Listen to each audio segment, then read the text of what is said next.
So, welcome to the next edition of the Punk CX podcast. With me today, I have Jamie Homen, who is the Chief Customer Officer at, Mural, which is a visual collaboration platform. And, Jamie, welcome to the podcast. How are you doing? Yeah, I'm doing well. Glad to be here, and thanks for having me. Very excellent. Now, can you give us a bit of a thumbnail sketch on Jamie? Tell us a little bit more about yourself and the work that you do, just so we can get familiar with you. Yeah, no, happy to. So I've spent about 20 years leading customer organizations.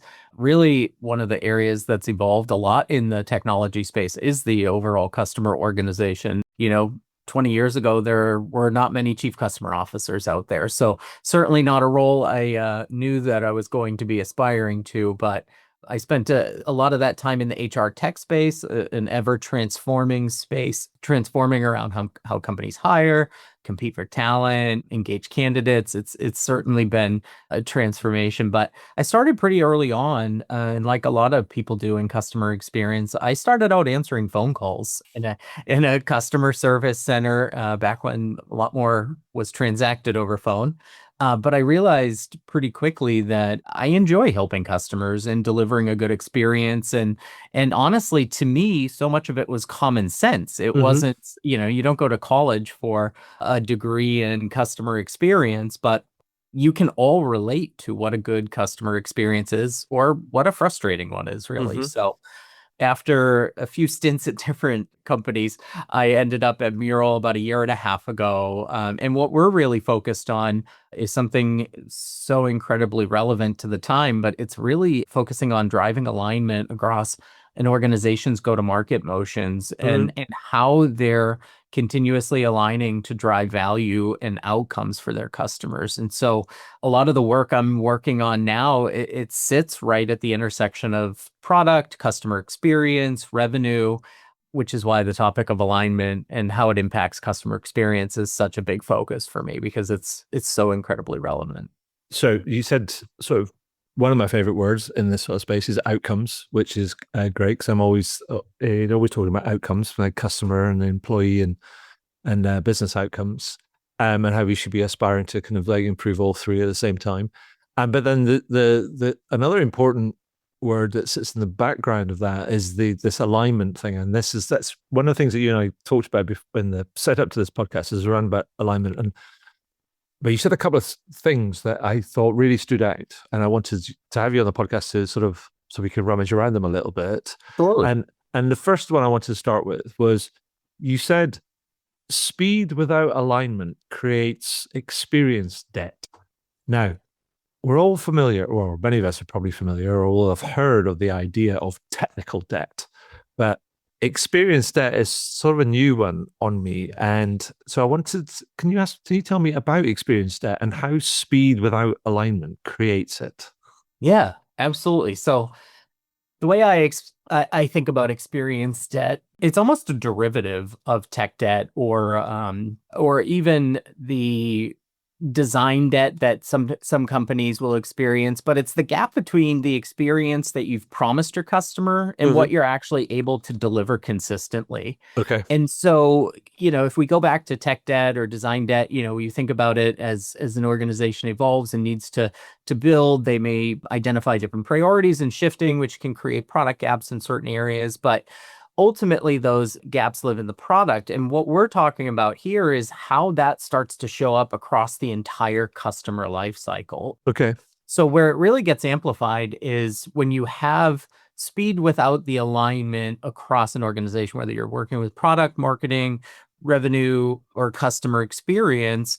You can ship things quickly, you can launch new features, you can push new features out into the market, but the rest of the organization and your customers may not be able to fully keep up. So you understanding your customers, the way the customers change and adapt, because at the end of the day, what you're really trying to do is deliver value for your customers. But if your customers can't adapt to that value at that same pace, you create an experience, a debt Mm-hmm. overall. And so you start to see adoption lagging behind a little bit, the release velocity, and that's where the debt builds.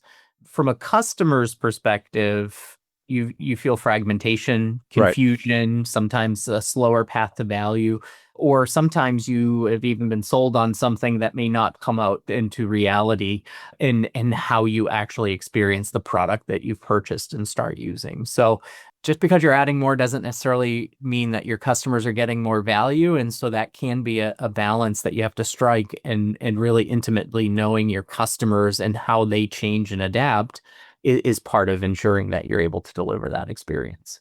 Yeah, so it feels like to me, because I was speaking to somebody recently. It was an old friend of mine called Lawrence Buchanan, who is a partner across at EY Studio Plus.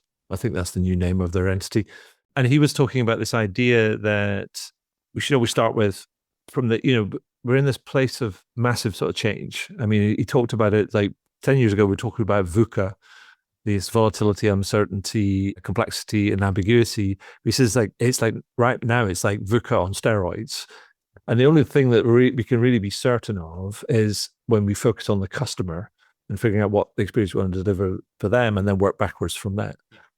And if you do that, then it kind of creates this alignment around that, and you can build your organization to sort of deliver that. But then he also says, actually, the problem with that is sometimes you're building something which can feel quite far away. And so he advocates taking almost a product, like an MVP type product release strategy. So you build a product, you build your strategy based on he's like product release 1, here's product release 2, and it keep going. So you iterate from there, and that's how you can maintain alignment and then build sort of metrics and targets around that. I mean, does that sound about right? Yeah, similar in sort of how we look at it. We were looking at it across the entirety of the customer journey and understanding what the value delivery is throughout the journey, ensuring those points roll up into a unified view. So while the marketing team may own one KPI or metric at a certain stage of the journey, we don't want customers to experience an organization chart. We want them to experience a fluid overall experience with the brand. And so we look at the alignment at the top and spending a lot of time aligning around the value and problems to solve for our customers. Right. What are their true outcomes they're looking to deliver? And then we build backwards. Yeah. And so we say, start at the top, build the alignment, and also creates additional fluidity within the organization, and the organization being a little bit more nimble in how they approach problems, because sometimes what you initially start out to build doesn't end up resulting in the results you're looking for. Yeah. So we promote a very heavy learning culture, test and iterate, test, learn, integrated into the results, and also pivot if need be, right? It's not uncommon to hear fail fast, but it's still true and relevant today. I think I must say, in respect for Lawrence, he did actually say that the way that you start is you start with alignment at the top, and that might actually require banging heads together at an ex-Coke level. But he was just talking about how you execute that once you've achieved that alignment. Yeah. But here's the thing that I wanted to understand is like we could talk about this experience, but actually what would be more interesting is to understand how would you know, how would you see, where are you going to see it accumulating, or how would you know that you're accumulating kind of experience, kind of debt? And to make it kind of very relevant for present day and lots of the conversations going on, what sort of role is things like artificial intelligence playing in all of that? Yeah, so that's an interesting question for sure. So everybody's talking about AI. AI is everywhere. It's sort of being explored as how, and of course in our space, it's one of the areas that AI is ripe for, with heavy data and process orientation within the CX world. But I'll start with the AI part. So the dynamics right now are really interesting because AI is compressing how fast companies can build and ship. And but the alignment and decision making and the behavior change within organizations is still dependent on humans, and it still moves at a human speed. And so that's where you start to see that gap in the experience that people, whether different generations, different age groups, different people with different technical skills, et cetera, can all absorb at different rates. And so there's not a perfect answer for that. But the customers or a company that's looking at how their customers might be experiencing that type of debt, you're going to see signals like support volume spikes when you have new feature releases. Okay. Sometimes you're going to learn that it's either not understood or that they just don't find value in that. You might see slow time to value, or where they don't understand how to apply something in their use case or how they're using your product or application to drive the outcomes that they're looking for. And that misalignment is really detrimental. You really want to continuously focus on those customer outcomes. And then at the end of the day, your biggest would be potentially gaps between what was sold to the customer and what Right. gets used every day. Okay. That's obviously a huge risk. It starts to put real pressure on growth, your ability to grow a customer. But if a customer is not realizing value, expansion slows. The biggest problem with that is that it starts to erode the trust with the customer. And that trust is the foundation of your customer experiencing, giving a good experience to your customer. So that's really what experience debt tends to look like. And ultimately, it's not just about internal alignment, but that is one portion. It's about how customers adopt and how they perceive the value and whether they want to continue to invest with you. So Right. Yeah, no, it's fascinating. I'll come back to sort of explore kind of like how to do that, because it feels like that you've got almost asking organizations to move at two speeds, but I'll come back to that kind of like, later on. But because I want to move on to something else there around how we can use, you mentioned data and process and products and roadmaps and things. Because I've always, and bring it back, I also want to bring it back to sort of customer service and customer insight support and stuff. Just the heart of many people's customer experience, i.e., sometimes they really experience a brand when something goes wrong, or that's the yeah. heightened experience rather. And I've always advocated that customer service offers the largest and fastest growing real time customer insight data set in any organization, effectively, but it's largely not not leveraged very well. Mm-hmm. So here's my question: it's like I'd be interested to get your perspective on how organizations should be thinking about using that data to influence the sort of the product and roadmap prioritization decisions, because it feels like that is a real time data set full of insight. And you talked about these, you'll see this experience that manifests itself in terms of like volumes, support spikes, support volume spikes when you have a new product kind of release. And so help me understand what you're seeing the best do in terms of leveraging that data to influence some of their prioritization decisions. Yeah. So I don't think it'll be surprising, but I completely agree with you that there is a lot of support data out there, that it really is like a vast wealth of information about your customers. It's usually your largest sample size of data that is structured and usable in a certain way.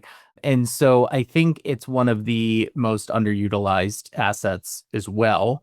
And so I've actually been looking at this very closely over the past year as we evolve into being a more rapid iteration type organization. Mm-hmm. And the way I think about it is CX isn't really just the support function. It's actually the signals that you're getting. They're the closest to the customer reality, but it's where you see the friction, the unmet expectations, where things are working the way you intended or not working the way you intended. And the challenge in a lot of companies is that data just sits in isolation. It's Mm-hmm. in a Zendesk, it's in a Salesforce report. It doesn't make its way into the product decisions or how things are positioned in the market. And so I'm going to rely on an old traditional comment and just say what organizations really need to do is reflect on their structured feedback loops Right. and where those insights are flowing continuously from CX and product into the revenue teams. But more importantly, look at it and ensure that it's not an ad hoc process. It Right. shouldn't necessarily be, a once a month review, a report that gets sent out with no acknowledgement or action. But given how fast things move now, especially with AI, it has to be built into how the company operates. And at the end of the day, customers will not feel your roadmap. Many of them will not be aware of it, depending on the type of company you operate in, but they will feel your execution. Hmm. And customer experience is where that gap comes up most. So, yeah, so I think ideally focusing in on the feedback loop and how to evolve what would normally be seen as the traditional feedback loop, and how Hmm. companies struggle with feeding that into and operationalizing that data is really critical. So I heard somebody somebody told me, and I think it was there's a guy by the name of Kenji across at he has a customer support function at Front, and I talked to him on the podcast, and he said a really interesting kind of thing. He said that their support team sits with their product team, and so they basically smash these two worlds together, and you just can't get away from it, Yeah. And because I think that's an interesting, really a really interesting way of doing it, because you create those sort of organic links. You almost with the kind of the radar. People just hear about stuff that's that's kind of going on, and it just starts to seep into the broader sort of product kind of organization. And I thought that was a really interesting way of thinking about, I feel like, closing those Yeah. kind of feedback loops rather than just relying on a process or a set of meetings or whatever. But when you co-locate people, then this stuff can almost kind of happen by default. It becomes part of your operating sort of day to day in many Yeah. ways. It's interesting you mentioned that, because that is extremely similar to the evolution that we've made over the last 6 months as well. And Okay. so what we've done is actually looked at how our teams are structured and put together cross-functional teams. So the product teams are centralized around their product areas with a supporting engineering team, of course, but we also have a marketing representation. And I also advocated to integrate support into the team, Mm-hmm. with the goal that as they're continuing to work through their their rituals and their planning and whatnot, that there's a real person sitting there providing specific data insights for. So as part of the release process, we're defining what we want the customer to experience, what information we'd like to collect post release, and then real time we have that person able to monitor and feed that back into the product and support team. Product and engineering teams. And then tying the loop all the way back to the revenue cycle, we also have the marketing person in there Mm-hmm. who's understanding and hearing why customers are saying this, why we're building the product this way, what value that's going to deliver. And then it cycles back to the beginning of the motion where we're preparing our customer success team or our sales team to be able to talk to that value and the value creation of the platform for them. So really tightening that circle into a week, Mm-hmm. as opposed to something that would normally take, you know, a month to 3 months sometimes, in some, depending on how slow or fast your organization moves for the product development cycle. So we're seeing that across other organizations as well. And in fact, have really broken down silos to ensure that we have this cross-functional team that can operate at a much faster pace. Nice, nice. I mean, I'm sure it's quite a big shift, but it's great when you put people with different domains in proximity to each other. They just listen and they talk to each other, Yeah. and it's only a good thing. What was funny was when we first sort of introduced the idea, it sort of landed in a way of not uncommon, but sort of, oh, support. Okay, great. You could tell me this, or, it was very transactional. And we're like, no, no, we want this to evolve to more strategic, right? We don't want to simply respond to an issue. We want to share insights to you about what the customers are saying, what they're providing, what use case works or doesn't work, and how that adds value to your process.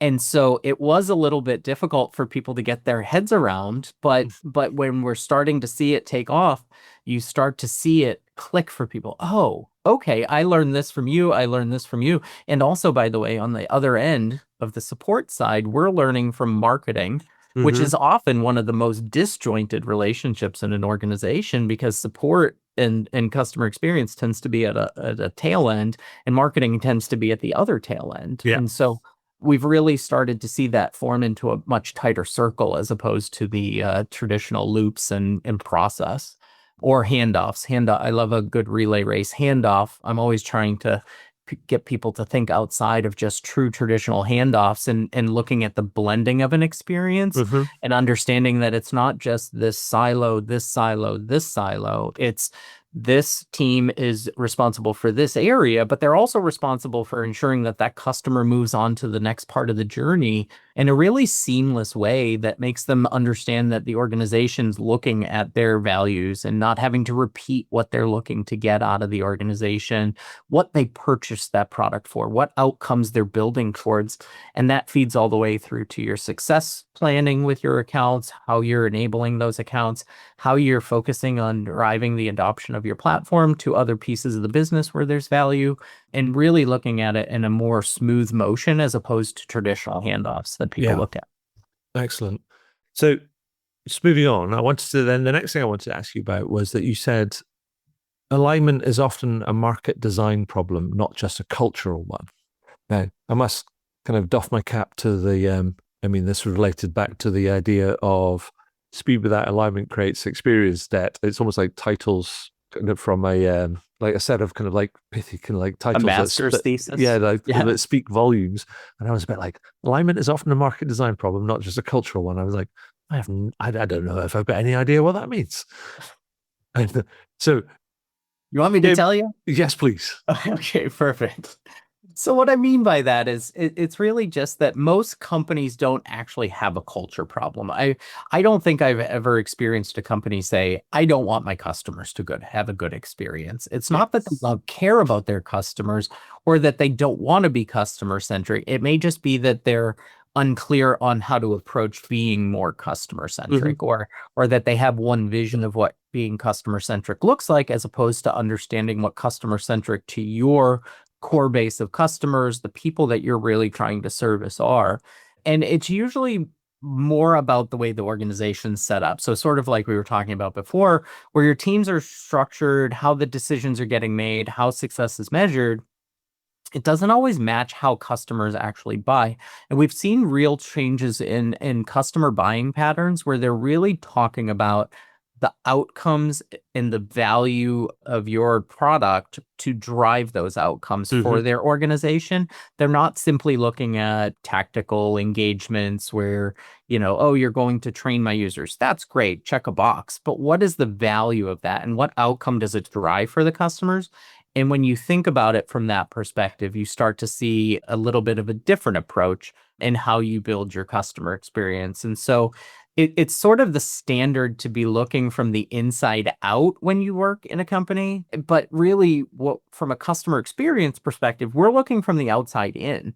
Hmm. So almost removing yourself from the company and saying, if I were this person experiencing this company, is it a cohesive experience, or am I being handed off from sales to technical implementation to the customer success person? And I'm having to start my story all over again with each of them on what it is that you're ultimately trying to achieve with your software. And that sort of deteriorates through the game of telephone. It goes back to that relay race we were talking about. Right. But it's not uncommon for somebody like me, a C-suite executive, to be out searching a platform, testing it myself online, researching it before I'll even ask my team to start investigating whether it would be a solution for solving problems.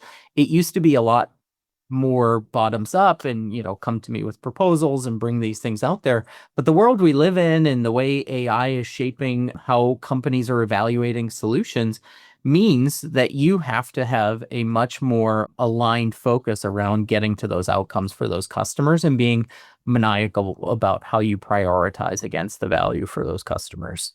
And so, with all of this sort of stuff, I mean, what should companies be doing to address all of this sort of stuff? And or maybe more pointedly, it's like this feels like something you might have experienced. And what have you done about this? Yeah, it is something I've experienced for sure. And I think the point's pretty simple.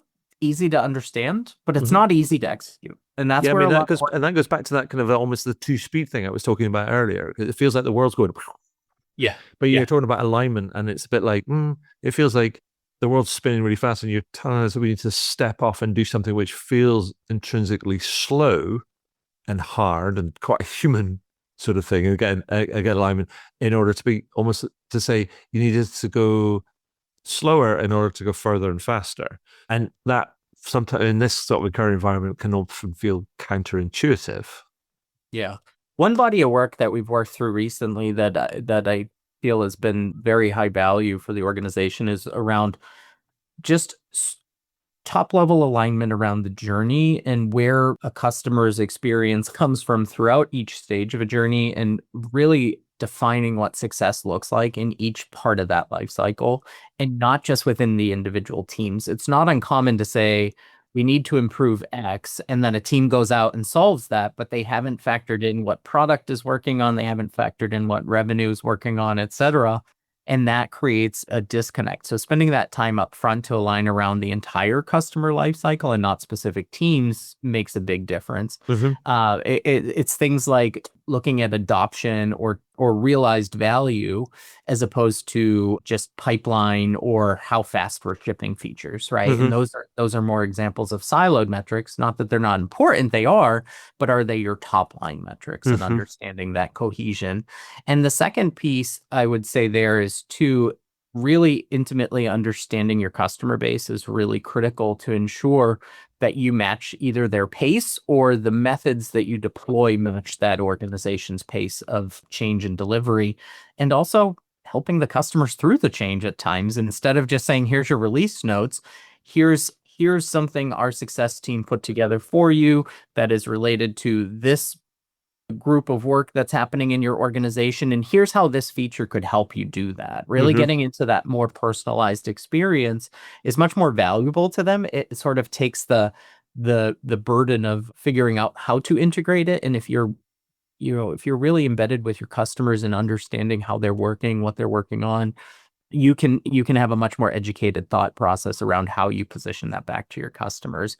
But then also taking the insights from onboarding, support, customer success, and then ultimately tying it back into that feedback loop that I was talking about, but not a slow feedback loop, but a very much more rapid iterative feedback loop, allows customers to understand that you're listening and that you're going to be reacting to them very quickly. Mm-hmm. I think customers tend to be pretty forgiving in knowing that not everything will be perfect every time, but they really do care about how you handle it after that. And that again goes back to that building of trust, which is just this underlying foundational element of continuing to build a relationship with a customer and letting them know that you're a good partner to their organization and willing to work with them. So here's a question related to going back to the alignment sort of thing. Do you think that has to be driven from the exco or the C-suite down, or the alignment be achieved independently if you just got two willing or a few willing departments that are willing to collaborate?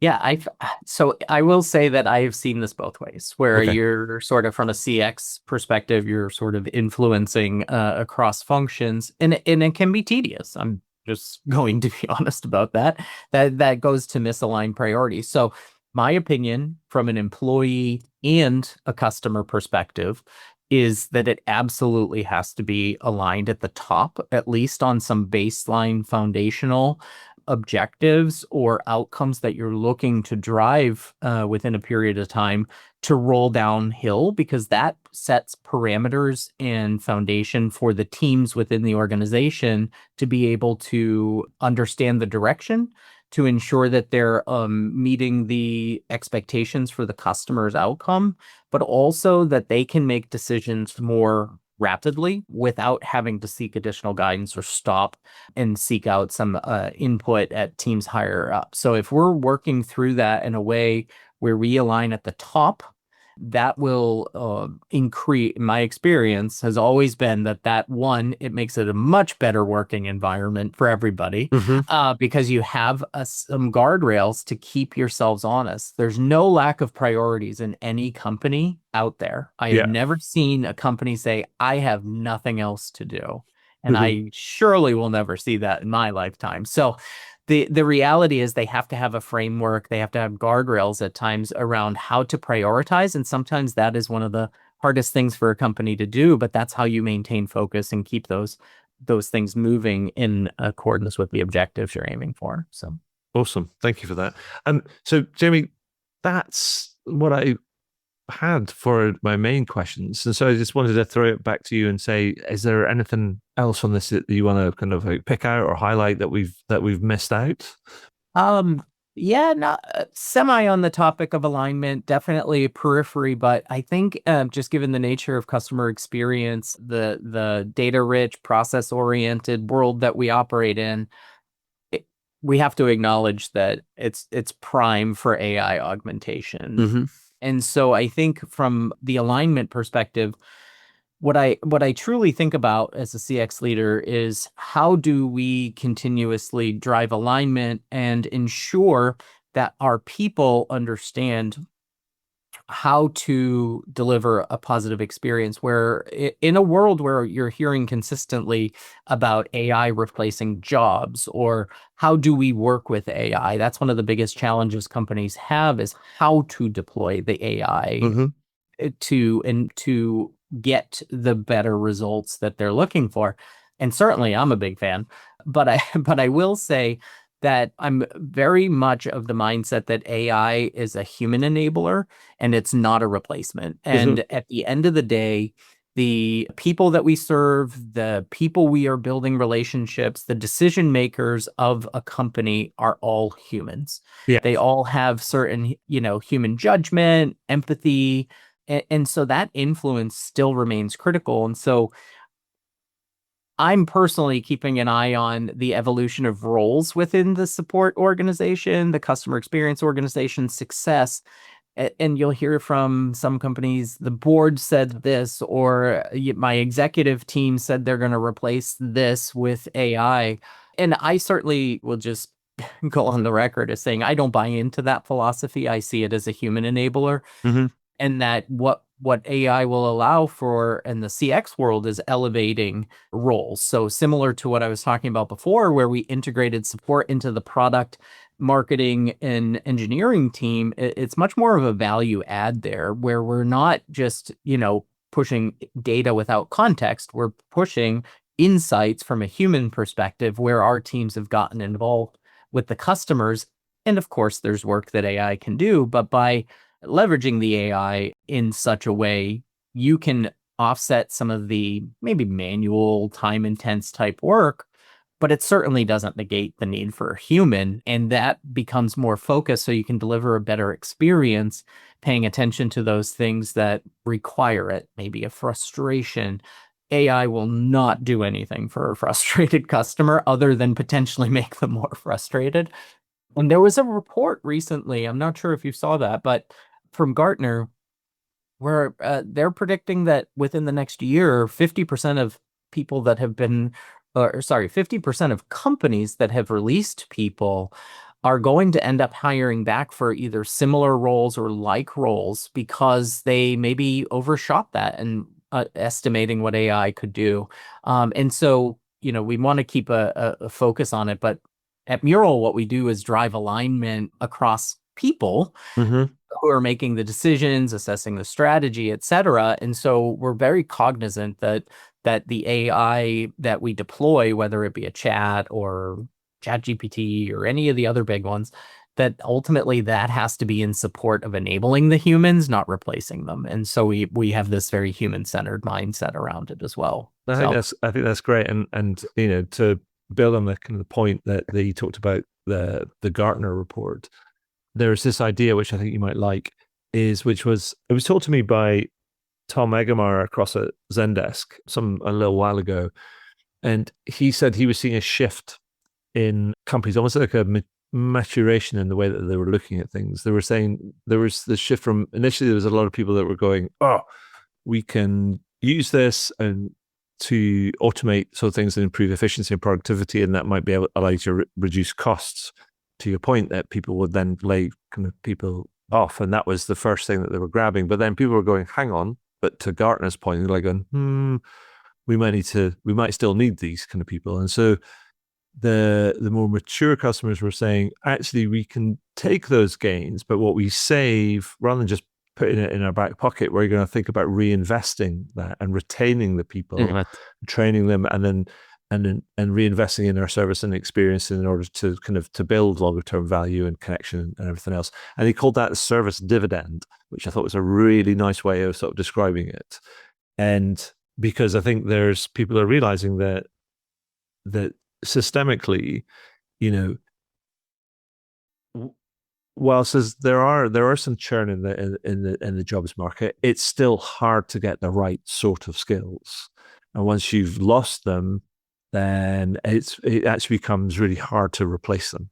Yeah. And so a lot of people are working hard to actually to think more strategically and but think a bit more long term and thinking about actually can we retain kind of people and to train them and to develop them and to help them build their careers, because in that when we do that then it kind of helps the business the business and the customers at a whole.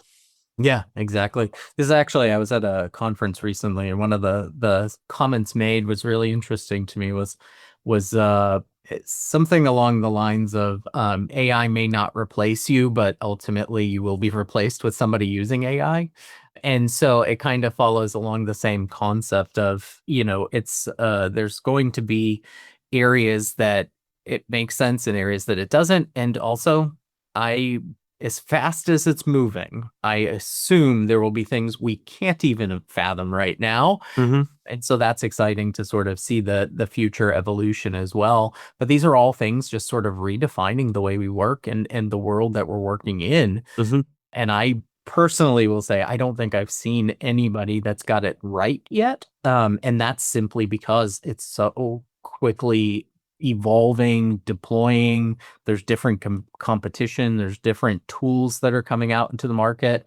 So it's really an exciting time. It's sort of like the 2000s and the internet boom is sort of what I think of it as. So Awesome. yeah. So, Jamie, that's all I have for the main questions. So, can I ask you some quick fire questions to Yeah, kind of to why round not? off? Excellent. Absolutely. So, the first one is so like a boil it down, give me your best advice type of question. And the way I've been asking people to do that is asking them to finish a sentence for me.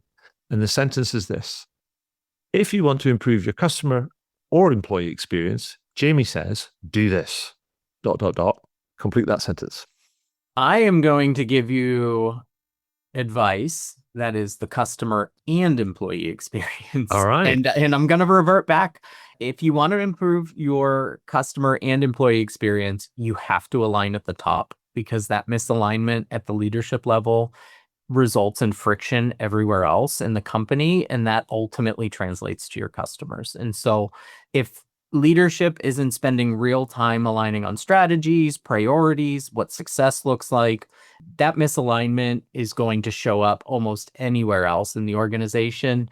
And it's in some ways, this is where I was talking about it. It's simple, but it's not easy. Yeah. You have to have shared clarity on the customer journey, the value you're delivering at each stage, and then ultimately the KPIs that define success. Everyone has their opinions about all of this. And so that is one of the biggest challenges with driving alignment, is ensuring that you walk away and you have that clarity. You can roll that down to the organization for them to be able to operationalize and execute against. And it creates that focus I was talking about, those guardrails where you can frame your decision-making process. I have a story I tell my team, which ultimately is just as simple as this. I, if you can tell me why you made a decision, it may be the wrong decision for some result that we'll find out at some point, but I will support you completely in that decision because you made it using the best information that you had at that time. Mm-hmm. I only care that you make the decision that's best related to the situation, and I will support you. It doesn't matter if it was a wrong decision, because Mm-hmm. people need that sort of autonomy to be able to discover and learn and grow and find other ways that maybe were not the ways 20 years ago when I started answering phones. But Yes. ultimately that alignment is what can slow down an organization. It's also what can help the organization move faster in the same direction. So Awesome. Thank you. So my second question is a punk related one. And It is this. What company or brand do you think takes a more punk approach to customer experience and why? Hmm. So one of my favorite brands, and it's not a tech company. I work in tech, so sometimes I like to look outside again and think of it from that consumer mindset, but it's Costco. So you may have heard it before, but what makes them feel punk is really that they've rejected a lot of the conventional playbook. They don't try and chase trends. They're not trying to over personalize everything, and they're not trying to maximize choice. They're not turning their warehouses into these big behemoths of everything that you could possibly find. Instead, they've really settled on deliberate sets of constraints, limited SKUs, having a membership, the pricing, and they built their whole system around delivering clear value and people know what to expect. It How many times have we heard the story about the Costco hot dog and their soda combination being $1.50, and the CEO is adamant that the price will not change? Like, this is one thing that I swear once or twice a month I hear this come up in the news, that people like poke the CEO about this, and he's so adamant, but there's no gap between what they promise and what you experience. And that is building trust with your consumers. They trust the price, they trust the quality, and they don't have to overthink their decisions. So building that trust is really that critical element to creating a durable customer experience in the long run. So I think that's what makes it punk. It's not flashy, it's a warehouse, but it's principled and often rejects trend following, and it rejects sort of some outside thinking that may criticize them, but and they still continue to be a top brand. Yeah, no, 100%. I would add one thing that I've heard about Costco, which is more on the employee side, but it then therefore impacts the customer side. Somebody told me that they are building this new store in a community in LA or something. And above the store, they're building accommodation. Wow. And it's going to be affordable accommodation. So it is going to be available to staff that they're going to hire, that are going to work, in and around the store. I hadn't even heard this one. This is wow. I'm gonna have to research this now. So you think about that, it's just like they're aligning themselves with their community as well. And the community include not just customers, but also their employees. Yes. Yeah. And the employees really do present a strong commitment to the company and the brand. They feel very tied to it, which is something a lot of companies strive for. So and this is just another example of how they do that. Yeah, So no, I love it. And so my final question before we wrap up is, tell me a good news story, Jamie, because they're sort of few and far between right now. So tell me a good news story. yes, I definitely can relate to not the few and far between sometimes, but I prefer to go outside of work for this, but definitely something we can all relate to.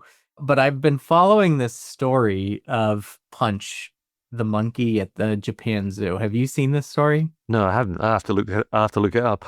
Okay. So Punch is a baby monkey. He had a rough start. He was abandoned as a baby, struggled to fit in his enclosure. There were videos of other monkeys kind of beating on him and like picking up. And while they explain that that is part of how they develop and grow and learn how to operate in the society there, people really connected with it. Over the last few weeks, it's just been video after video, and people concerned about Punch because he's all by himself and he only has this false doll monkey to cling on to. And then this week, they posted an update, and he finally made a friend. And it sounds so simple, but people all over the world were so genuinely excited about this. And I think what stood out to me with this story is that, everything happening around the world with AI, and it's just how deeply human that reaction is. Mm-hmm. Really going back to sort of a prior topic we were talking about, is like, in all things, there's a human thread. Mm-hmm. And sometimes we forget to reflect on it in such a way, but we talk about automation and scale. And at the end of the day, people want to be connected. They want to feel understood. They want to be supported, and they like to belong. And so this tiny little monkey and his story at the Japan Zoo is sort of just a simple reminder of that human connection that sort of threads throughout the globe and just people in general. So that to me was a great story this week, and I'm happy that Punch has a friend now. Perfect. Love it. That's great.